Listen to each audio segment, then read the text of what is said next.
When Hoda Kotb looked into the camera in September 2024 and told the world she was leaving the Today Show, it felt like the end of an era.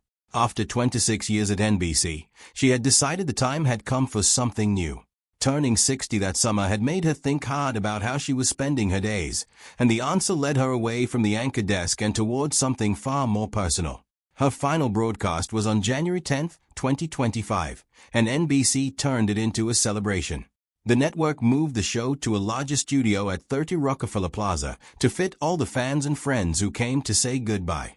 Her two daughters, Haley and Hope, joined her on set, and the emotion in the room was real. After that, Hoda packed up her life in the city and moved to Westchester to become a full-time mother.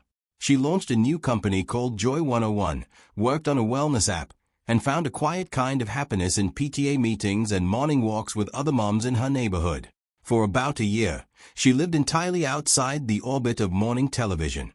But life has a way of pulling people back when they are needed most.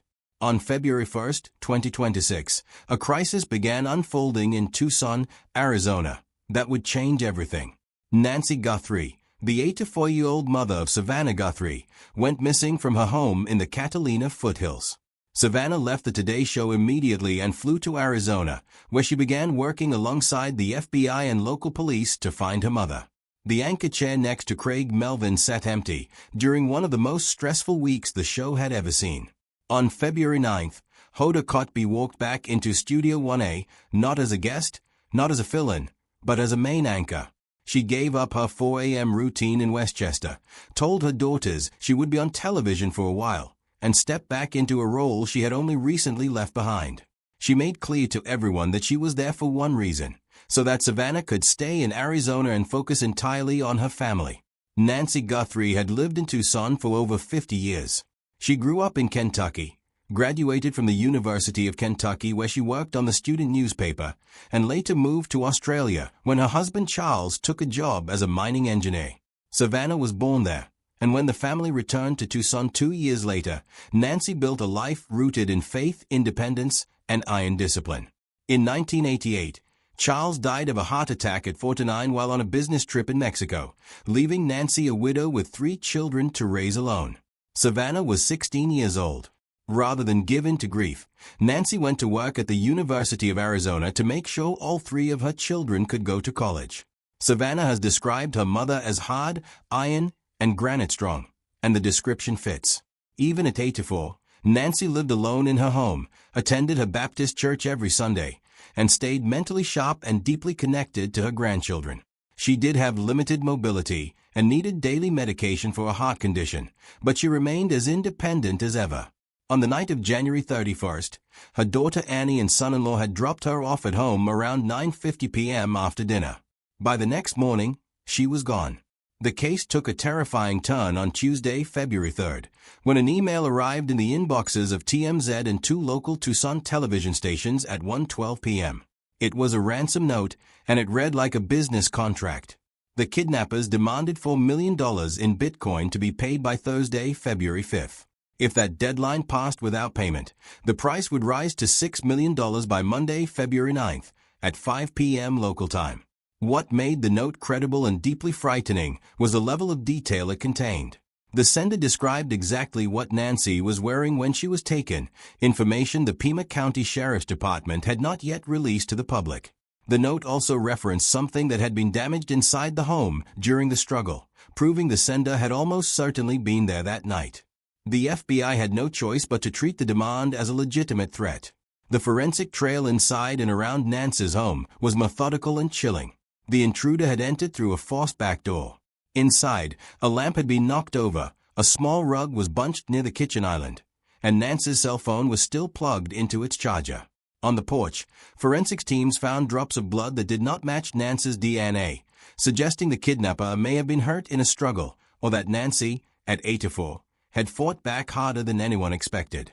The FBI's Behavioral Analysis Unit ran the blood sample through national databases and, while they did not get a direct name match, they were able to narrow the profile to a male with specific genetic and physical characteristics. Doorbell camera footage captured a figure at 1:47 a.m. on February 1st, wearing a dark hoodie, a tactical mask, and a specific model of backpack commonly sold at big box retailers.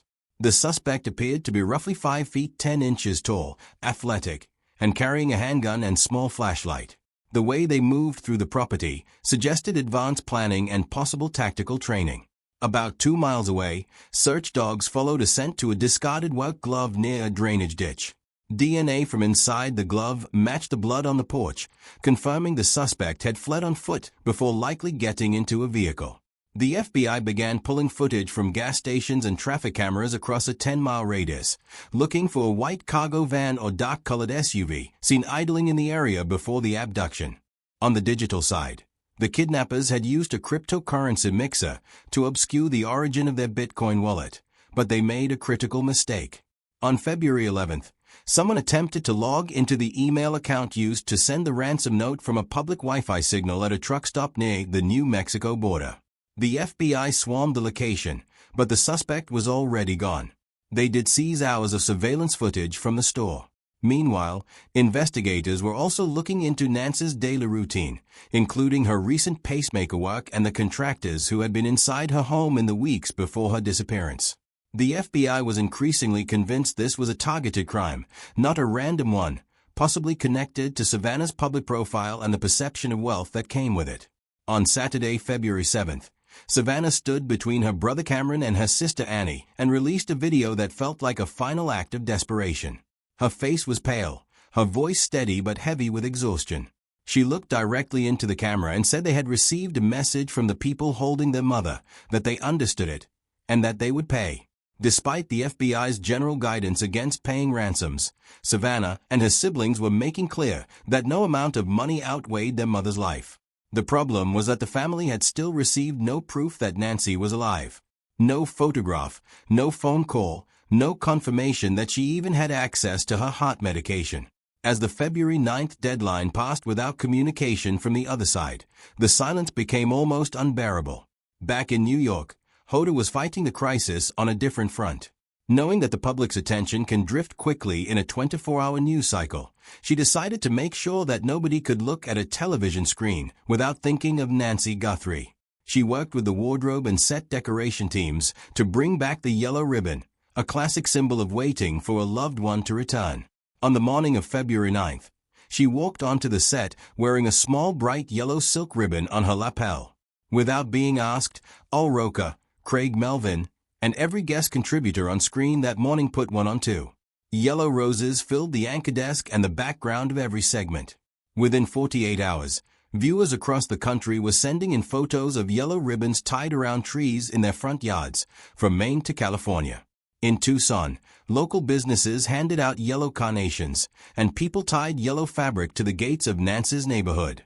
Hoda began every show by highlighting one of these photos, turning a private tragedy into a national vigil. Away from the studio, Hoda's personal Instagram became a different kind of space entirely.